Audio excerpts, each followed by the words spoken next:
Terakhir, fotografi. Hukmu taswir al-fotografi. Baik, jadi fotografi itu kata-kata baru. Makanya padanannya dalam bahasa Arab tidak ditemukan. Ya, maka fotografi bahasa Arabnya fotografi. Ya, jadi kalau Anda ingin menerjemahkan sesuatu yang tidak di Arab, jangan di asal-asal, sebutkan sesuai dengan asalnya. Ya, jadi jangan direka-reka. Misal, tadi ngaji di mana? Tanya orang Arab. Min aina ants darast? Anda katakan di Kota Baru Parahyangan, katakan darastu fi Jami' Ar-Rahman Kota Baru Parahyangan. Spellingnya sama, Kota Baru Parahyangan. Jangan di Arab-Arabkan. Min aina anta? Kutuburu Parahyangan. Begitu dia datang, dia nanya pada orang lain, salah jawaban. Datang dia besok-besok nanya, aina Kutuburu Parahyangan. Gak akan ketemu alamatnya. Sama Garut, sebutkan Garut, pakai ghain, jangan pakai qaf. Ya, min aina anta? Min Garut. Garut. Begitu teman Anda dari Arab main ke sini, nanya di bandara, uridu Garut, saya pengen ke Garut. Langsung ditunjukkan. Jangan terlalu inovatif. Korut. Begitu tanya, aina Korut? Dibalikin lagi ke pesawat. Dibawa ke Korea. Itu yang repot. Nah ini sama hukmu taswir al-fotografi. Fotografi itu diserap, namanya mu'arab. Dari yang asing kepada Arab. Paham ya? Sama Bogor. Min aina anta? Bugur. Wah, kadang-kadang diganti pakai jim. Ini repot. Sudah. Karena ada di Arab, orang Mesir, Anda bahaya orang Mesir, jim itu dibaca ghain. Jannah, gannah, jannah, jannah, gannah, janahun, ganahun. Qaf, kadang-kadang pakai hamzah, suq jadi su'. Nah itu orang-orang di Mesir itu. Makanya mesti hati-hati. Bogor, pakai ghain, jadikan jim oleh Anda. Itu yang repot. Sudah, fotografi. Lama-lama jadi fiksi nanti. Yara ba'dul mutaakhirina minal fuqaha anna at-taswir asy-syamsiyya al-fotografi la yadkhulu fi dairatit tahrim. Ulama-ulama kontemporer berpendapat bahwa ada masalah kontemporer yang tidak ditemukan di masa lalu dan tidak sama hukumnya karena berbeda sifatnya. Masalah itu disebut dengan fotografi. Beda kalau yang lain tadi surah, taswir, sifatnya digambar, gambar. Dari prosesnya udah beda prosesnya. Sebab begini, ketika Anda melukis, kan ada proses diri Anda yang menggambar di situ.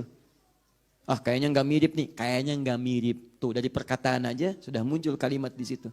Ganti lagi jadi lebih mirip, ganti lagi jadi lebih sesuai. Seperti ini ya, bagus sekali ya. Seperti aslinya. Itu yang bahaya. Tapi kalau fotografi emang sudah asli. Saya ngambil foto Anda, nggak mungkin muncul kambing. Pasti Anda di situ. Pasti Anda. Silakan cek. Atau begitu di foto, seklik, yang muncul si Amang misalnya, nggak mungkin, mustahil. Saya foto Anda, yang muncul Anda. Saya foto singa, yang muncul singa. Itu yang disebut dengan fotografi. Paham ya? Optiknya jalan di situ. Blok, seketika muncul. Seperti Anda melihat cermin seperti ini, gambarannya ada. Cuman bedanya fotografi tidak bergerak-gerak, Anda di cermin bergerak-gerak. Maka dari sini ulama mutaakhir dan kontemporer mengatakan beda cara, beda hukum. Beda proses, lain hukum. Karena itu dari segi prosesnya kata ulama mutaakhirin, laisa min dairatit tahrim. Foto-foto kontemporer dari fotografi yang jadi sesuai aslinya, mirip seketika, tidak ada proses yang sama seperti sebelumnya, itu tidak masuk dalam lingkaran yang haram. Artinya boleh. Satu ya.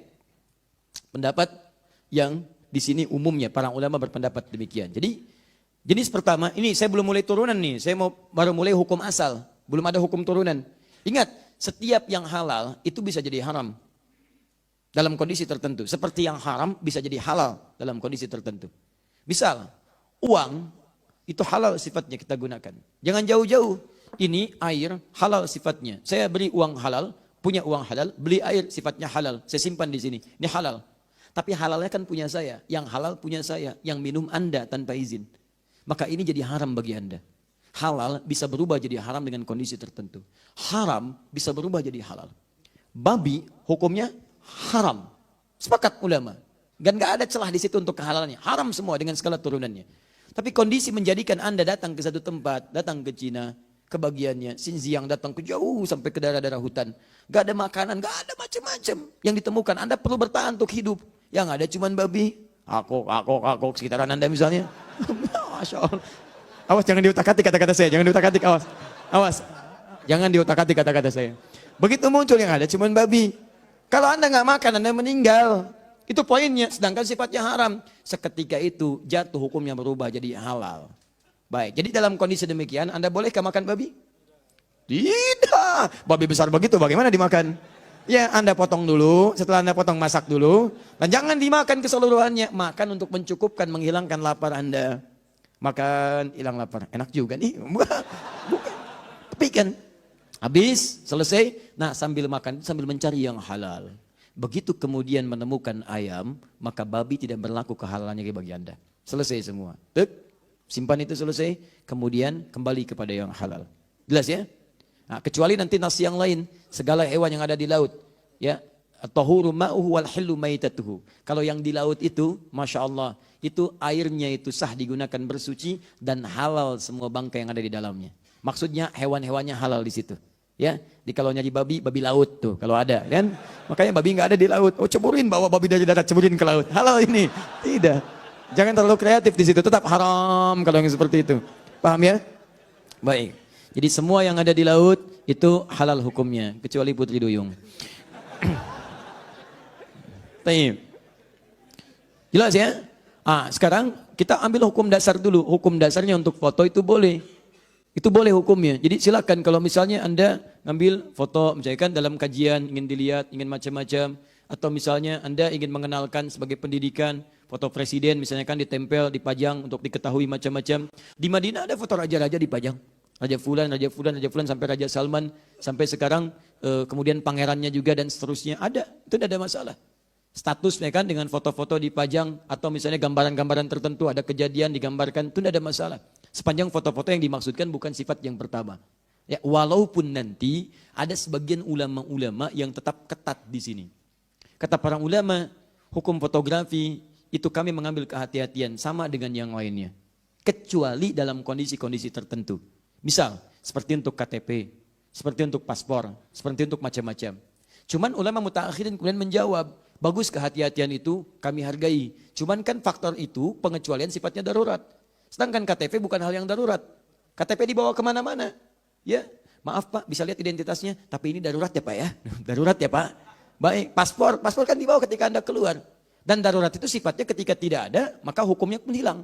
Sama dengan tadi, babi misalnya darurat itu, begitu menemukan ayam, itu tidak. Tapi kan itu melekat pada Anda dalam kehidupan. Tapi tetap Anda tidak bisa menyalahkan prinsip, karena ini bagian dari pendapat yang diambil dengan pertimbangan-pertimbangan tertentu. Jadi kalau Anda menghindari foto, misalnya teman Anda, nah itu nggak apa-apa kita hargai, nggak ada masalah. Tolong jangan foto saya ya, kenapa? Saya lebih ingin berhati-hati, takut saya masuk dalam yang diharamkan. Itu nggak apa-apa, kita hargai dia. Ya. Tapi kalau Anda ingin mengambil yang lain, itu pun nggak ada masalah. Jika kalau ada ustadz yang nggak mau difoto, nah berarti ustadz ini mengambil pendapat yang ini. Berarti ustadz sedang berhati-hati di situ. Baik ya, ustadz foto dulu ustadz. Oh maaf, saya belum bisa difoto. Oh baik, ustadz haram ya.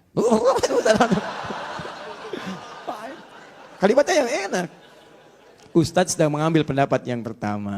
Baik, ustadz maaf, boleh lihat identitasnya? Baik. Tapi kan ustadz di sini ada foto. Itu kecuali. Nah, itu berarti ini gelombang dari sebagian pendapat. Yang lainnya saat boleh foto, boleh silakan. Ini berarti dia mengambil pendapat yang mutaakhirin yang melihat perbedaan dari sifat-sifat keharaman beda dengan yang lainnya. Paham? Baik. Terakhir di bagian penutupnya, hukum foto ini pun ada turunan. Saya bacakan dulu pendapat Syekh Saiz. Yaqulu fadilatul Syekh Saiz ma nassahu wa la'allaka turidu an ta'rifa hukma ma yusam bi taswiri syamsi. Boleh jadi Anda ingin mengetahui tentang hukum fotografi atau foto-foto biasa yang bukan lukisan. Fanaqul, maka kami berpendapat yumkinuka an taqula inna hukmaha hukmu raqmi fi thawb wa qad alimta istithna'ahu nassan. Wa dhalika an taqul inna hadha laysa taswiran bal habsan lis-surati wa ma mithlahu illa kamathali as-surah fil mir'at. Kata beliau, kalau Anda ingin tahu hukumnya seperti itu, maka hukumnya hukum dikecualikan dari yang haram, seperti halnya lukisan yang dijadikan sebagai raqmun fit thawb, sampai lukisan yang direndahkan, jadi bantal, jadi macam-macam. Itu hukumnya sama dengan itu. Disilahkan, di situ boleh-boleh saja sepanjang, catatan yang terakhir, hukum turunannya. Sepanjang foto itu tidak memiliki hukum turunan haram. Pornografi, haram. Gambar, ceklik foto, yang diharamkan, itu nggak boleh. Kan hukum foto halal, iya hukumnya halal, tapi cara Anda berpose itu haram. Jelas ya? Maaf, hukumnya misalnya tidak melahirkan pornografi, busananya ada, lengkap, bagus dan sebagainya. Cuman tampil ria di situ, genit dan sebagainya, ingin menarik perhatian orang lain, tabarruj di situ, sama. Pakai jilbab, teman terlampau genit, ingin tampil macam-macam, itu tetap haram juga hukumnya dan seterusnya. Sama foto, tapi foto itu dijadikan sebagai bagian dari jimat, pengkultusan dan sebagainya. Memang hukum fotonya nggak haram, tapi hukum pengkultusannya haram. Makanya ketika hukum pengkultusan itu haram, jatuh gambarnya pun haram ada di sekitaran Anda. Paham sampai sini? Maka dari itu, jika Anda ingin misalnya menjadikan gambaran foto-foto itu sebagai dokumen-dokumen saja, untuk yang disampaikan sebagai pembelajaran, misalnya pengingat pada keluarga, ini kakek, ini nenek dan sebagainya, sehingga mereka lebih merasakan ketika berdoa kepada Allah Subhanahu wa taala. Ada anak yang lahir bapaknya enggak ada. Begitu dewasa ingin diperkenalkan. "Ma, papa dulu seperti apa gambarnya?" "Haram, Nak." Di papa haram ya, Mak? Bukan. Gambarnya yang enggak boleh. Nah, bagaimana menjelaskannya yang seperti itu? Kalau tujuan untuk menyampaikan boleh di foto keluarga. "Adik sini sayang. Adik sabar ya, Nak ya. Yuk, papa memang sudah enggak ada bersama kita. Tapi mama yakin ini mungkin ladang pahala yang Allah berikan kepada kita supaya kita banyak berdoa untuk papa. Kita banyak mengerjakan amal soleh." Ini dulu gambar papa. Masya Allah, dulu berharap ada jadi penghafal Quran. Begitu melihat wajah ayahnya. Dan ada harapan tinggi pada dirinya, termotivasi dia untuk menghafal Quran. "Ya Allah, berikan saya kekuatan menghafal ya Allah. Saya ingin pahala yang mengalir untuk ayah saya." Dan sebagainya. Terbayang suasana itu. Itu jadi dorongan yang kuat. Juga untuk masalah-masalah yang lainnya. Yang demikian itu dibolehkan. Kecuali ada gambar yang lain. "Adik sini sayang, ini eyang kamu. Eyang kamu tuh dulunya sakti mandraguna. Lebih sakti dibanding si Mandra. Wah, macam-macam. Si Mandra kalah sama ini. Wah, misalnya pasang ini, itu salah. Salah di situ. Jadi itu yang coba dihindari. Paham ya? Nah, kalau sudah paham, sudah mengerti, maka sudah jelas. Apalagi yang mau diperselisihkan. Argumentasinya jelas, kisahnya jelas, turunan hukumnya jelas, kitabnya juga ada. Tinggal Anda praktek dalam kehidupan dan saya tidak pernah memaksakan Anda mau milih yang mana. Kalau dari kesimpulan ini Anda ingin misalnya saya nggak apa-apa, saya nggak pengen ada seperti itu, biar putih saja rumah saya, silahkan, itu hak Anda. Dan tidak boleh kita memaksakan hak kepada orang lain. Anda ingin dengan tanaman saja, boleh, itu sah-sah saja. Tapi juga Anda mesti menghargai jika ada teman-teman Anda setelah pelajaran ini memilih misalnya untuk mempraktekkan hal-hal yang bermanfaat dengan apa yang tadi disampaikan. Maka dengan itu nyaman kehidupan kita, tenang kita dalam beribadah, dan insya Allah semoga Allah meridhai apa yang telah kita pelajari.